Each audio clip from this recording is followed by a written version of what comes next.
The Heroes of Olympus, Book 5, The Blood of Olympus, by Rick Riordan. Chapter 5. Reyna. Dive bombing a volcano was not on Reyna's bucket list. Her first view of southern Italy was from 5,000 feet in the air. To the west, along the crescent of the Gulf of Naples, the lights of sleeping cities glittered in the pre-dawn gloom. 1,000 feet below her, a half-mile-wide caldera yawned at the top of a mountain, white steam pluming from the center. Reyna's disorientation took a moment to subdue. Shadow travel left her groggy and nauseous, as if she'd been dragged from the cold waters of the frigidarium into the sauna at a Roman bathhouse. Then she realized she was suspended in midair. Gravity took hold, and she began to fall. "Nico!" she yelled. "Pan's pipes!" cursed Gleason Hedge. "Wah!" Nico flailed, almost slipping out of Reyna's grip. She held tight and grabbed Coach Hedge by the shirt collar as he started to tumble away. If they got separated now, they were dead. They plummeted toward the volcano as their largest piece of luggage, the 40-foot-tall Athena Parthenos, trailed after them, leashed to a harness on Nico's back like a very ineffective parachute. "That's Vesuvius below us," Reyna shouted over the wind. "Nico, teleport us out of here." His eyes were wild and unfocused. His dark, feathery hair whipped around his face like a raven shot out of the sky. I can't. No strength." Coach Hedge bleated. "Newsflash, kid! Goats can't fly! Zap us out of here or we're gonna get flattened into an Athena Parthenos omelet!" Reyna tried to think. She could accept death if she had to, but if the Athena Parthenos was destroyed, their quest would fail. Reyna could not accept that. "Nico, shadow travel," she ordered. "I'll lend you my strength." He stared at her blankly. "How? Do it!" She tightened her grip on his hand. The torch and sword symbol of Bellona on her forearm grew painfully hot, as if it were being seared into her skin for the first time. Nico gasped. Color returned to his face. Just before they hit the volcano's steam plume, they slipped into shadows. The air turned frigid. The sound of the wind was replaced by a cacophony of voices, whispering in 1,000 languages. Reyna's insides felt like a giant piragua. Cold syrup trickled over crushed ice, her favorite treat from her childhood in Viejo San Juan. She wondered why that memory would surface now, when she was on the verge of death. Then her vision cleared. Her feet rested on solid ground. The eastern sky had begun to lighten. For a moment, Reyna thought she was back in New Rome. Doric columns lined an atrium the size of a baseball diamond. In front of her, a bronze faun stood in the middle of a sunken fountain decorated with mosaic tile. Crepe myrtles and rose bushes bloomed in a nearby garden. Palm trees and pines stretched skyward. Cobblestone paths led from the courtyard in several directions, straight, level roads of good Roman construction, edging low stone houses with colonnaded porches. Reyna turned. Beside her, the Athena Parthenos stood intact and upright, dominating the courtyard like a ridiculously oversized lawn ornament. The little bronze faun in the fountain had both his arms raised, facing Athena, so he seemed to be cowering in fear of the new arrival.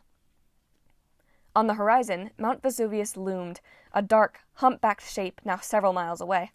Thick pillars of steam curled from the crest. "We're in Pompeii," Reyna realized. "Oh, that's not good," Nico said, and immediately collapsed. "Whoa!" Coach Hedge caught him before he hit the ground.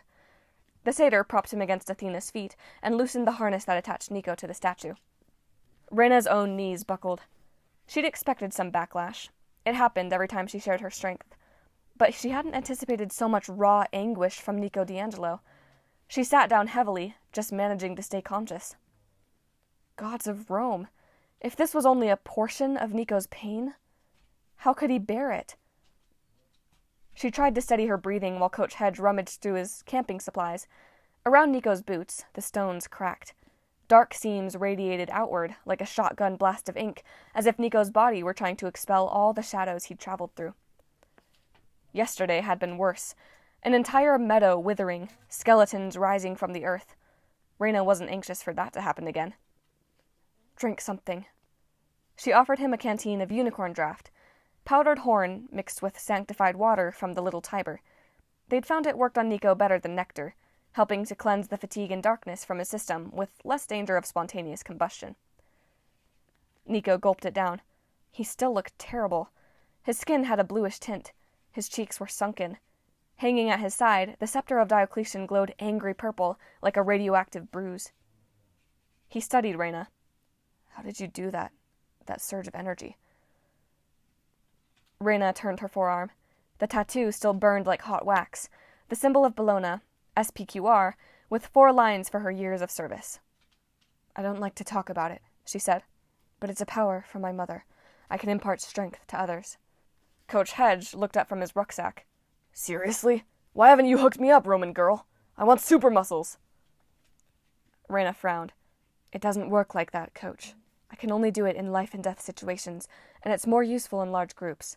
When I command troops, I can share whatever attributes I have, strength, courage, endurance, multiplied by the size of my forces. Nico arched an eyebrow. Useful for a Roman praetor. Reyna didn't answer. She preferred not to speak of her power for exactly this reason. She didn't want the demigods under her command to think she was controlling them, or that she'd become a leader because she had some special magic. She could only share the qualities she already possessed, and she couldn't help anyone who wasn't worthy of being a hero.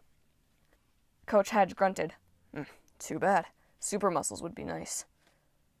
He went back to sorting through his pack, which seemed to hold a bottomless supply of cooking utensils, survivalist gear, and random sports equipment.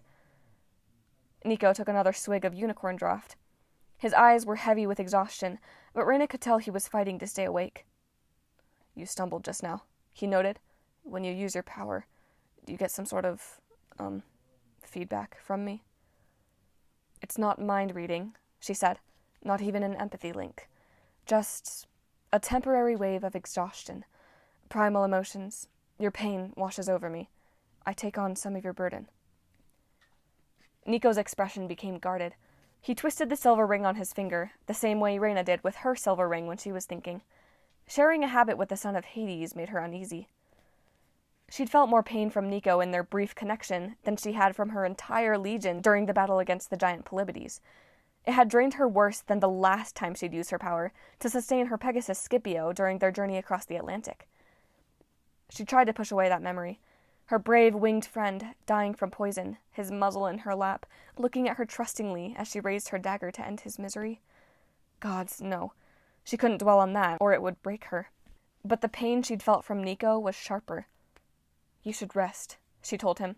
After 2 jumps in a row, even with a little help, you're lucky to be alive. We'll need you to be ready again by nightfall. She felt bad asking him to do something so impossible.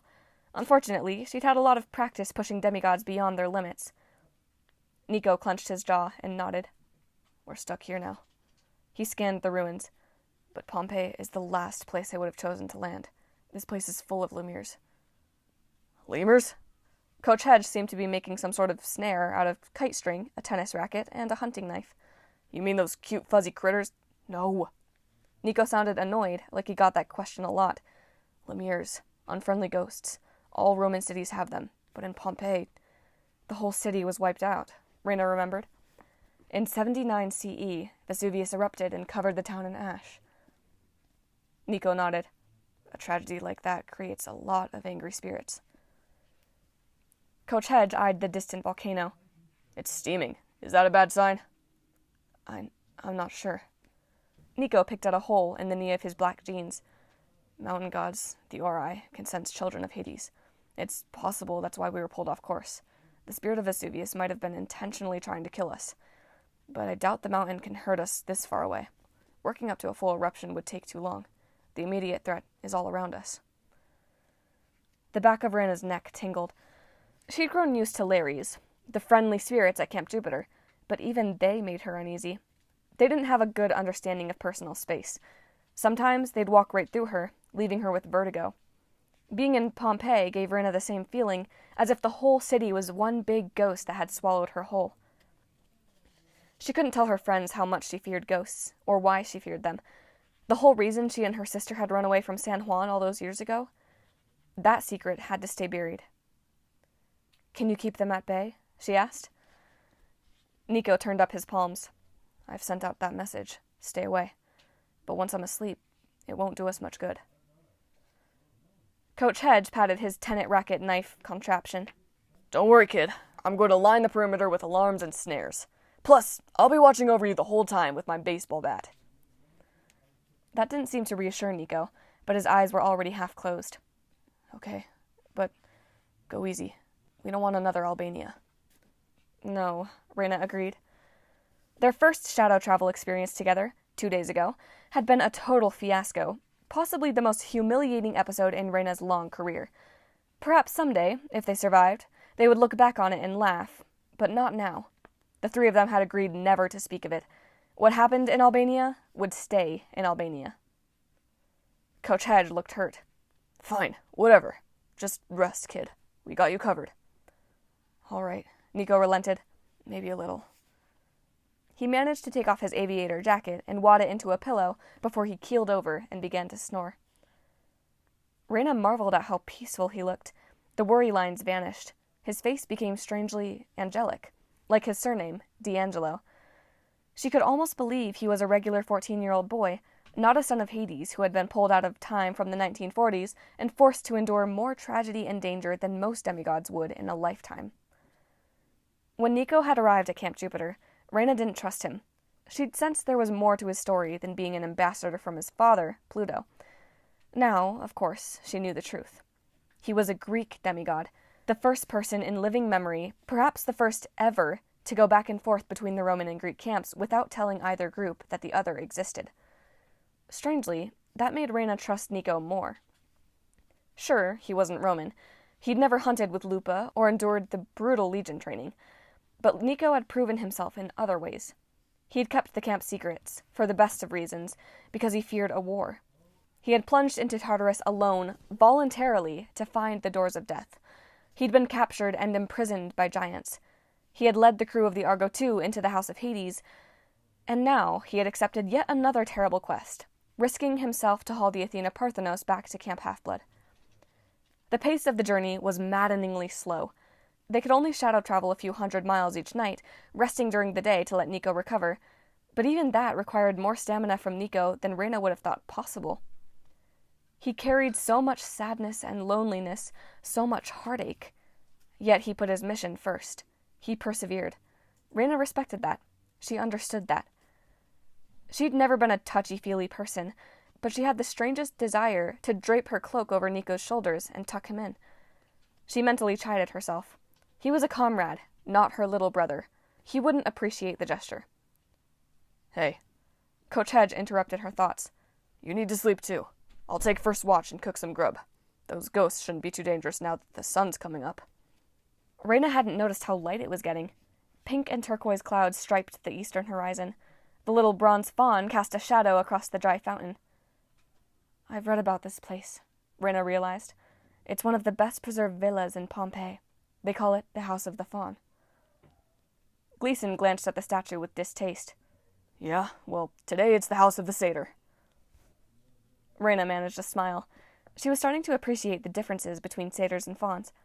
If she ever fell asleep with a faun on duty, she'd wake up with her supplies stolen, a mustache drawn on her face, and the faun long gone. Coach Hedge was different. Mostly good different, though he did have an unhealthy obsession with martial arts and baseball bats. All right, she agreed. You take first watch. I'll put Aurum and Argentum on guard duty with you. Hedge looked like he wanted to protest, but Reyna whistled sharply. The metallic greyhounds materialized from the ruins, racing toward her from different directions. Even after so many years, Reyna had no idea where they came from or where they went when she dismissed them, but seeing them lifted her spirits. Hedge cleared his throat. You sure those aren't Dalmatians? They look like Dalmatians. They're greyhounds, Coach. Reyna had no idea why Hedge feared Dalmatians, but she was too tired to ask right now. Aurum, Argentum, guard us while I sleep. Obey Gleason Hedge. The dogs circled the courtyard, keeping their distance from the Athena Parthenos, which radiated hostility toward everything Roman. Reyna herself was only now getting used to it, and she was pretty sure the statue did not appreciate being relocated in the middle of an ancient Roman city. She lay down and pulled her purple cloak over herself. Her fingers curled around the pouch at her belt, where she kept the silver coin Annabeth had given her before they parted company in Epirus. It's a sign that things can change, Annabeth had told her. The Mark of Athena is yours now. Maybe the coin will bring you luck.